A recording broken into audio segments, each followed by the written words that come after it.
C'était un jour d'hiver, au ciel d'un bleu clair et limpide. Miffy dormait encore dans son lit douillet et chaud quand les premiers rayons du soleil apparurent. Miffy fut réveillée par le gazouillis d'un oiseau, juste devant sa fenêtre. « Qu'il est joli ce chant d'oiseau !» pensa Miffy.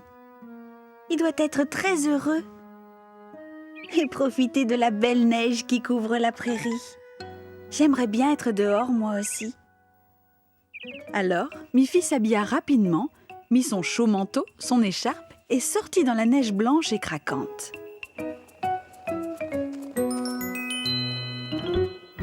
Le petit oiseau était encore là, planté dans le jardin de Miffy. « Quel heureux petit oiseau !» se dit-elle encore, et elle alla prendre sa luge. Elle lui donna un petit coup et sauta dessus. Quel plaisir de se laisser glisser dans cette neige blanche et poudreuse. Miffy entendait toujours le pépillement de l'oiseau, même plus fort qu'avant. Elle se retourna et vit que l'oiseau sautillait derrière elle. « Ce petit oiseau aime aussi la neige, » pensa Miffy. « Il veut me tenir compagnie. » Mais Miffy devait changer d'orientation et remettre sa luge en direction de sa maison. Elle n'avait pas encore pris son petit déjeuner. L'oiseau fit la même chose et continua à la suivre en sautillant. « Ce petit oiseau a l'air de tenir à moi, » pensa Miffy. « Il veut me suivre partout et chanter pour moi où que j'aille. » Maman Pompon appela Miffy. « Dépêche-toi, Miffy! Tu n'as plus le temps de jouer, il faut aller à l'école. Viens vite prendre ton petit déjeuner. » Même quand Miffy eut terminé son petit déjeuner, le petit oiseau était toujours là, sur le rebord de la fenêtre. Même sur le chemin de l'école, le petit oiseau suivait toujours Miffy, jusqu'à son école. « Tu veux aussi aller à l'école, petit oiseau ?»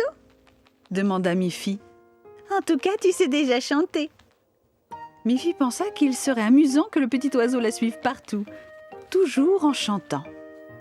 Même assise à sa table, le petit oiseau restait derrière la fenêtre. Au moment de la récréation, tous les enfants sortirent pour jouer dans la neige. Ils furent ravis de voir le petit oiseau sautillant autour d'eux. Mélanie dit alors: « J'ai l'impression que ce petit oiseau essaye de nous dire quelque chose, Miffy. »« Tu as raison, » dit Miffy. « Il n'a pas arrêté de gazouiller et de me suivre depuis ce matin. » « Il a peut-être faim, Miffy, » dit Mélanie. « Mais oui, » dit Miffy. « Je n'y avais pas pensé. La neige a recouvert toute la nature et il ne reste plus rien à manger pour les oiseaux. » Miffy se sentit mal à l'aise. « Je suis stupide, » dit-elle. « J'aurais dû deviner qu'il avait faim. » Elle courut dans sa classe et revint avec le sac en papier contenant son déjeuner. Elle prit un bon morceau de pain noir et en éparpilla les miettes sur la neige. Le petit oiseau se jeta immédiatement sur les miettes et les avala les unes après les autres.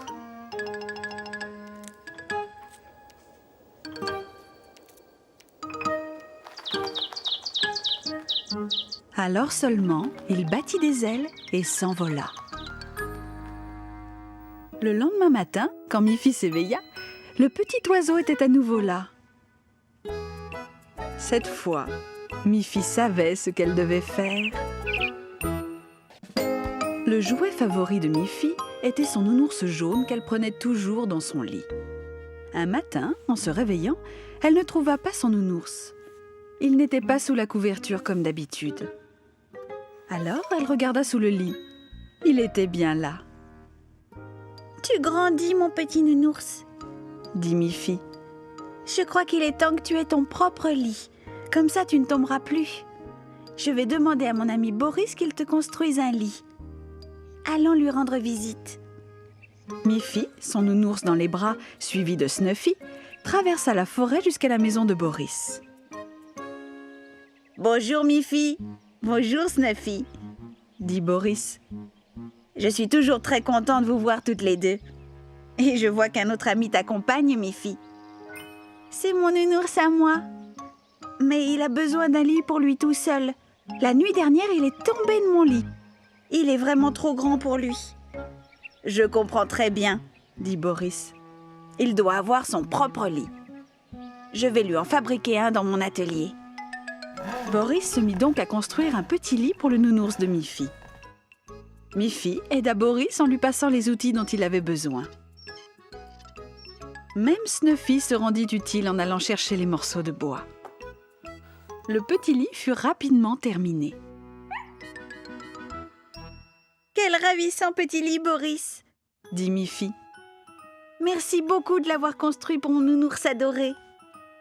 Ils avaient beaucoup travaillé et Miffy se sentait fatiguée. Soudain, elle entendit... C'était Papa Pompon. Barbara lui avait téléphoné en lui demandant de venir chercher Miffy et Snuffy. « Regarde, papa !» dit Miffy. « Regarde le joli petit lit que Boris a fabriqué pour mon nounours. » Boris est vraiment très habile, dit Papa Pompon. As-tu pensé à le remercier ? Bien sûr, monsieur, dit Boris. Miffy m'a remercié très poliment. Ça a été un plaisir pour moi de lui construire ce petit lit. Il était temps de rentrer à la maison dans la voiture de Papa Pompon. Papa posa délicatement le lit sur le siège arrière de la voiture et y installa le petit nounours. Snuffy sauta à côté de lui. Et Miffy prit place à côté de son papa. Ils dirent au revoir à Boris et Barbara et prirent le chemin du retour. Miffy était très fatiguée après cette longue journée épuisante et les efforts fournis. Si bien qu'elle s'endormit malgré une route très chaotique. Quand ils prirent un virage, les roues de la voiture heurtèrent une grosse bosse et le nounours fut éjecté hors de la voiture. Miffy dormait. Son papa conduisait. Il ne vit même pas que le nounours était tombé. Quand ils atteignirent la maison, Snuffy sauta de la voiture et disparut. Miffy se retourna et vit que le petit lit était vide. Où était passé son nounours ? Elle se mit à pleurer. « Oh non ! Mon nounours est perdu dans la forêt. Je ne le reverrai plus. » « Je crois que ça va être très difficile de retrouver ton nounours dans cette immense forêt, » dit papa. « Mais où est Snuffy ? Elle aussi a disparu, » dit Miffy. Tout à coup, ils entendirent des aboiements. Ils se retournèrent et virent Snuffy sortir de la forêt. « Regarde, Miffy !» s'écria joyeusement son papa. « Snuffy a retrouvé ton nounours !» Quel bonheur pour Miffy ! Elle caressa Snuffy. « Tu es vraiment un bon petit chien. Je suis très heureuse d'avoir une amie aussi fidèle. » Par un beau jour d'été, Boris fit un cercle avec quelques pierres. Il construisait un feu de camp. Il voulait faire une surprise à Barbara en organisant un beau pique-nique sur la colline. Quand les pierres furent en place, il alla chercher du bois dans la forêt. Au même moment, chez Colette Cochon, Colette disait à sa nièce Grogny : « Il fait si beau aujourd'hui. Si on allait pique-niquer sur la colline ?» « Quelle bonne idée !» dit Grogny. « Prenons avec nous un tas de carottes. » Par ailleurs, maman et papa Pompon avaient exactement la même idée. « Profitons de cette magnifique journée, » dit maman Pompon, « et allons faire un pique-nique sur la colline. » « Formidable !» dit Miffy. « J'adore les pique-niques. On peut inviter Tante Alice ?» « Mais naturellement !» dit papa Pompon. « De plus, Tante Alice fait toujours de délicieux gâteaux et biscuits, non ?» C'est ainsi que tous les amis se préparèrent pour un pique-nique, en ignorant que tout le monde avait eu la même idée. Boris revint de la forêt, les bras chargés de bois, qu'il plaça au centre du cercle de pierre. « Avant d'allumer le feu, je vais aller chercher Barbara, » se dit-il. « Quelle surprise quand elle verra que je l'invite à un pique-nique !» Alors que Boris venait de partir, Colette et Grogny arrivèrent sur la colline à la recherche de l'endroit idéal pour pique-niquer. « Regarde !» dit Grogny. « Voilà une place parfaite. Il y a même un feu tout près qui nous attend. Est-ce qu'on peut l'utiliser ?» « Je ne crois pas qu'on puisse utiliser ce feu de camp, Grogny, » dit Colette. « Quelqu'un a dû le préparer et ce n'est pas nous. » À cet instant, elle vit Miffy et ses parents qui arrivaient sur la colline, portant un grand panier à pique-nique. « Regarde !» dit Colette. « Même Tante Alice et Snuffy arrivent. Ce sont eux qui ont dû préparer le feu de camp. »« Ça alors !» dit Maman Pompon. « Colette et Grogny sont aussi là. Elles ont déjà choisi la place idéale pour un feu de camp. »« Est-ce qu'on peut se joindre à vous ?» demanda Miffy. « Certainement !» dit Colette. « Après tout, c'est vous qui avez préparé le feu. »« Non, pas du tout !» dit Papa Pompon. « Ce n'est pas nous. »« Alors qui est-ce ?» demanda Colette. Pendant ce temps, Boris arriva chez lui. Il avait préparé en secret, tôt le matin, un délicieux pique-nique. Il avait caché le panier dans son atelier. Maintenant, il revenait le chercher. « Barbara, j'ai une surprise pour toi. »« C'est vrai ? » Un pique-nique, suis-moi !» Boris et Barbara grimpèrent sur la colline et entendirent un brouhaha. « Quelle merveilleuse surprise tu m'as réservée, Boris !» dit Barbara. « Tu as profité de cette magnifique journée pour inviter tous nos amis à un pique-nique. » Boris eut un sourire et dit : « Soyez les bienvenus à notre pique-nique. Je vais allumer le feu. »« Ha ha !» fit Papa Pompon. « Ha ha !» fit Colette. « Ha ha !» fit Miffy. « C'est donc toi, Boris, qui a préparé le feu de camp ?» dit Tante Alice. « Sois prudent en allumant le feu. » Boris se contenta de sourire à nouveau. Ils se réunirent tous autour du flambant feu de camp et savourèrent joyeusement ce délicieux pique-nique. La journée était si belle. Colette Cochon passait devant la maison de Miffy, tirant un chariot contenant un grand arbre de Noël en pot. « Bonjour Colette !» dit Miffy. « Où as-tu trouvé cet arbre magnifique ?»« C'est Boris qui me l'a donné, Miffy, » dit Colette. « Noël est bientôt là et je lui ai demandé de me trouver un bel arbre. »« Quelle bonne idée !» pensa Miffy. « Nous aussi, on aura besoin d'un arbre de Noël. » Miffy entra dans la maison et demanda à sa maman. « Est-ce que je peux aller dans la forêt pour demander à Boris de nous trouver un arbre de Noël ?»« Bien sûr, Miffy, mais tu dois être rentrée pour le déjeuner. » Miffy s'en alla, traversa la prairie et entra dans la forêt. Quand elle arriva chez Boris et Barbara, ils étaient déjà en train de décorer leur sapin de Noël. « Bonjour Boris !» dit Miffy. « Joyeux Noël à toi et à Barbara ! Je voulais te demander si tu pouvais trouver un bel arbre de Noël pour ma famille. »« Très volontiers, Miffy, » dit Boris. « Tu sais, je ne peux pas couper un arbre de la forêt, mais je peux en déraciner un pour toi et le replanter dans un pot. Comme ça, l'arbre sera toujours vivant l'an prochain. » Ainsi, ils allèrent dans la forêt et ils virent beaucoup de très beaux arbres. Miffy en remarqua un particulièrement beau. « Mais je crois que celui-ci est beaucoup trop grand pour notre maison. »« Eh bien, que dirais-tu de ce ravissant petit arbre là-bas ?»« Oh, il me paraît un peu petit. Toutes nos décorations de Noël ne tiendront jamais sur un si petit arbre. » Boris repéra un arbre de taille moyenne. « Tu crois que celui-là fera l'affaire ?» demanda-t-il. « Oh oui !» dit Miffy. « Il est ravissant. Tu peux le déterrer pour moi, s'il te plaît ?» Boris se mit à déterrer l'arbre, en faisant très attention à ne pas abîmer les racines. « Je te l'amènerai chez toi demain. » Miffy arriva à temps pour le déjeuner et raconta à sa maman comment Boris avait trouvé un très bel arbre qui leur apporterait demain. Le lendemain soir, Miffy, sa maman et son papa s'occupèrent de décorer l'arbre. Il était splendide, avec sa guirlande lumineuse. Le lendemain matin, Miffy se rendit à l'école, accompagnée de Snuffy. Arrivée devant l'école, elles rencontrèrent Boris, à côté d'un très grand arbre dans la cour de l'école. « Bonjour, Miffy, » dit Boris. « C'est l'arbre que tu trouvais trop grand pour ta maison. Alors, j'ai pensé qu'il serait parfait pour ton école. »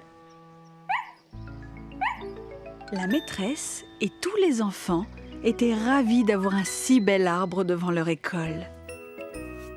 Ils se mirent tous au travail en préparant les décorations pour leur bel arbre. Le résultat allait être magnifique. Soudain, Boris frappa à la fenêtre. « J'ai une autre surprise pour toi, Miffy.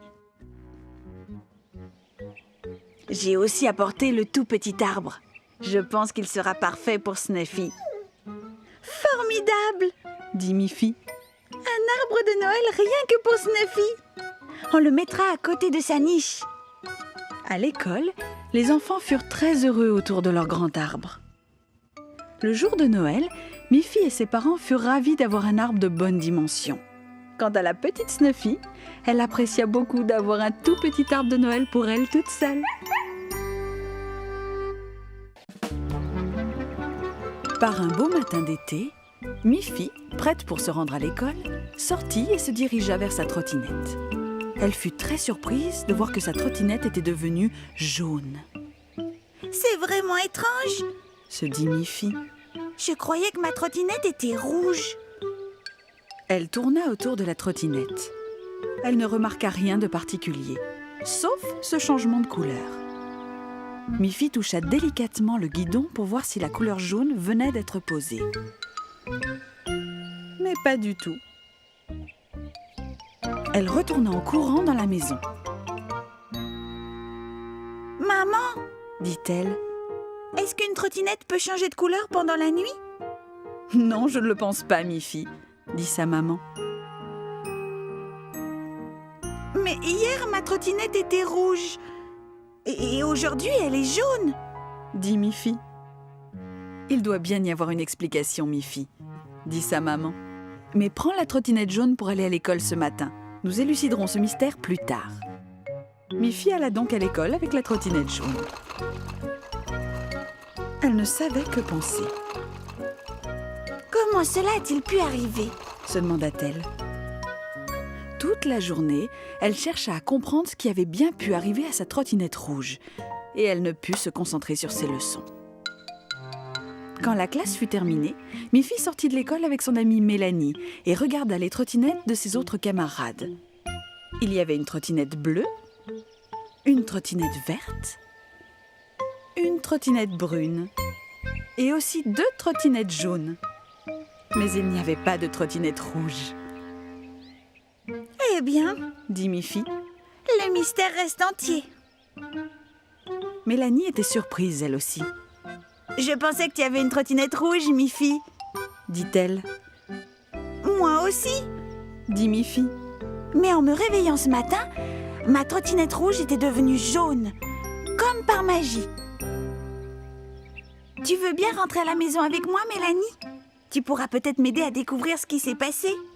Mélanie monta sur sa trottinette bleue et nos 2 amies s'élancèrent vers la maison de Miffy. En arrivant, elles virent une superbe trottinette rouge posée devant la maison. Miffy n'en revenait pas.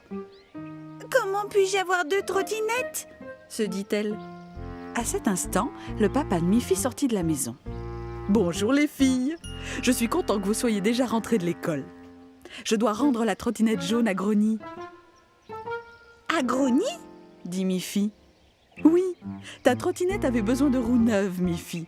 J'ai demandé à Colette Cochon si nous pouvions emprunter la trottinette de Grogny pour un jour. J'ai amené ta trottinette à l'atelier de ton grand-père et il a changé les roues ce matin. Mais j'ai promis à Colette de ramener la trottinette de Grogny aujourd'hui. » Voilà qui explique ce grand mystère. dit Miffy. Allons rendre visite à Colette et Grogny en leur ramenant la trottinette jaune. Et apportons-leur quelques belles carottes bien fraîches de notre jardin en remerciement. Très bonne idée, Miffy, dit Papa Pompon. Miffy et Mélanie remplirent un plein panier de carottes. Tandis qu'elle ramassait les carottes, Miffy dit à Mélanie. Parfois, le mystère existe aussi dans la nature. Comme ces feuilles vertes, qui sont en fait des carottes oranges. Cela les fit bien rire.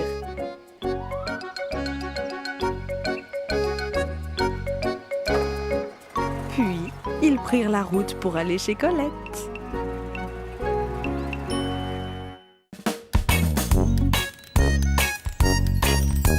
Miffy court et c'est la joie. Avec ses amis, on ne s'ennuie pas. Snuffy, Agathe, Barbara, Boris, Colette, ils sont tous là et tous ensemble.